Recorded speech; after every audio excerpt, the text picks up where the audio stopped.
What is going on YouTube? It's Air JP back with a brand new video, brand new performance review video for you guys today. Been promising you guys this performance review video for a little bit. I do have the written review already up on my website. You can check that out. I will leave the link in the description box below to my actual website where you can read the written performance review.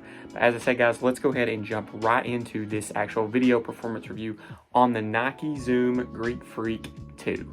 So first off, let's go ahead and go over basically my favorite aspect to any performance basketball shoe, as long as it's good anyway, is the traction. And the traction did work out very, very well for me. Love this pattern, love this setup. It worked out, as I said, very good laterally or vertically. I had no issues whatsoever, and I enjoyed these indoors and outdoors. I was able to, as I've told you guys, finally get to an indoor court some, get to play a little bit. Will be happening more and more throughout the new year, hopefully.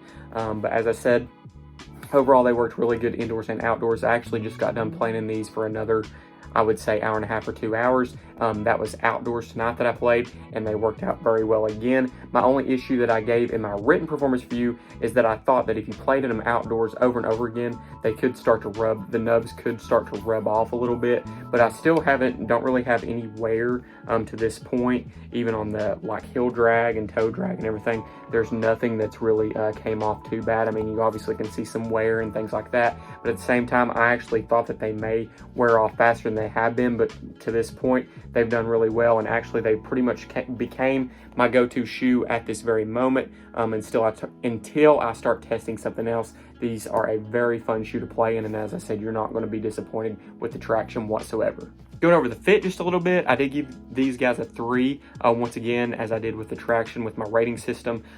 Fit, I went true to size, had no issues whatsoever. They are a little bit narrow, so wide footers may want to go up half a size. My personal opinion is if you're able to try these on in-store, that might be your best bet, because as I said, they do fit a little bit narrow, but if you are having to order them, I went true to size and I really had no issues or no problems whatsoever.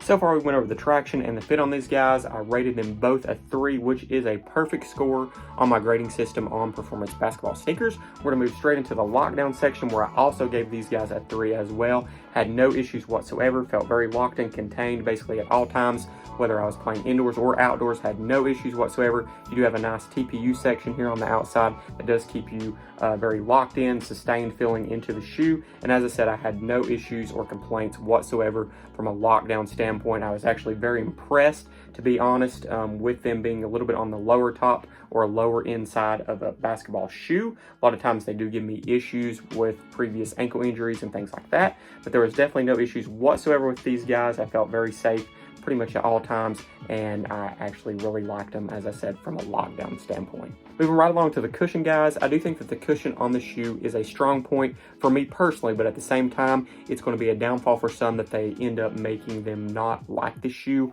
or not want to pick up the shoe probably overall. In general, it does offer Zoom Air in the forefoot, but they are very, very court feel like. And what I mean by that is you're going to get mostly all court feel out of these.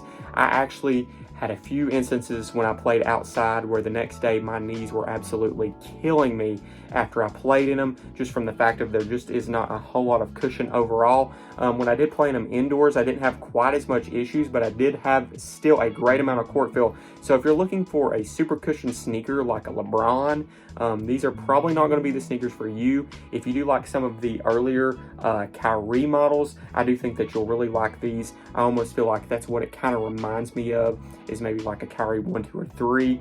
With the newer Kyries having Zoom Turbo, they do have a little more cushion than I would say this does. But for me, in my opinion, these do offer a whole lot of court feel, and I do enjoy having a lot of court feel, so that's why I enjoyed these overall. But I did give them a 2 in the cushion category instead of a 3, just for the fact of, for most people, I think they're going to be a little bit disappointed in the cushion, but at the same time, I do think that if, as I said, you prefer court feel, you're going to be very, very happy with how these turned out. Next up, let's talk about the materials and colorways just a little bit. Now, you have several different colorways available on the Greek Freak 2. I went ahead and went with the white cement colorway. As you guys know, one of my favorite sneakers of all time, or my favorite sneaker of all time, is the Jordan 4 white cement. So when I saw that these were releasing in basically a white cement colorway, this was the ones that I wanted to pick up. My personal opinion, the materials are a definite upgrade from the Zoom Greek Freak 1. I like that shoe a lot. A lot of people did not. I really didn't have any issues with it, to be completely honest. There was some points playing in them.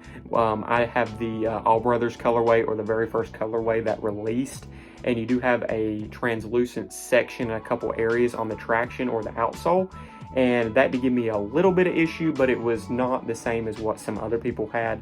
They actually ended up working out pretty well for me, and I actually really liked playing in them. But the materials on those, I do believe I remember rating them pretty low.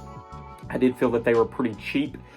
These I'm not going to say are premium or anything like that, but at the same time, in my opinion, they are a definite upgrade. Now, this colorway is going to get super dirty, obviously, if you get stepped on or anything like that, but I do feel like so far, as I said, I've played in these outdoors probably 5 or 6 times. I played in them indoors 2 or 3 times, and as I said, overall, the materials have held up very well. I'm starting to get a little bit of dirt and things like that under this TPU section and things to that nature, but at the same time, as I said, if you clean your sneakers and all that good stuff, or you take care of them, or if you don't, you're not worried about it, they're going to hold up just fine. And as I said, from a material standpoint, I don't think you're going to be too disappointed unless you're just wanting some super premium leathers that you may get on a Jordan 1 or something like that. Overall, the shoe was a lot of fun to play in. I had a great time every single time that I basically went to play. I was looking forward to actually getting these on court. As I said, it's become my go-to shoe at this very point or moment. I am getting ready to start testing on the Kybrid S2, and I'm very excited about getting in those as well. But as I said, from the time I started playing in these, I was like, I really am going to like this sneaker, and it really hasn't changed. These are probably something that I would keep with me in my gym bag right now when I'm testing another sneaker. In case I don't like them, this would be what I went to or put on. Basically, as I said, traction all the way to the cushion, the lockdown, the fit, everything worked out very, very well for me. Personally, I rated them a 2 just because of the cushion. As I said, they did hurt my knees a little bit after I played outdoors in them, and I do think that they obviously offer way more court feel than they do cushion. But as I told you guys in that segment of the video, I a lot of times do prefer court feel over a super cushion sneaker in the first place. So I probably could have rated these overall 3, but I went ahead and gave them a 2 just for the standpoint of they didn't have a super cushion feel, or maybe even almost the cushion to my actual liking. I would like them to have a little bit more cushion than they actually do, but at the same time, I have no real downfalls or complaints to the shoe other than that aspect whatsoever. I want to thank everyone for tuning in today and checking out this video performance review on the Nike Zoom Greek Freak 2. If you guys want to check out the written performance review, as I said, I will leave the link to my website in the description box below. As I told you guys just a minute ago, I'm about to start testing the Nike Kybrid S2. That's the next thing up, so stay tuned for the review on those. And as I said, guys, I thank you for tuning in and checking it out today. I really appreciate you, and I appreciate everyone's support, and we'll be back very, very soon with some more sneakers. Peace.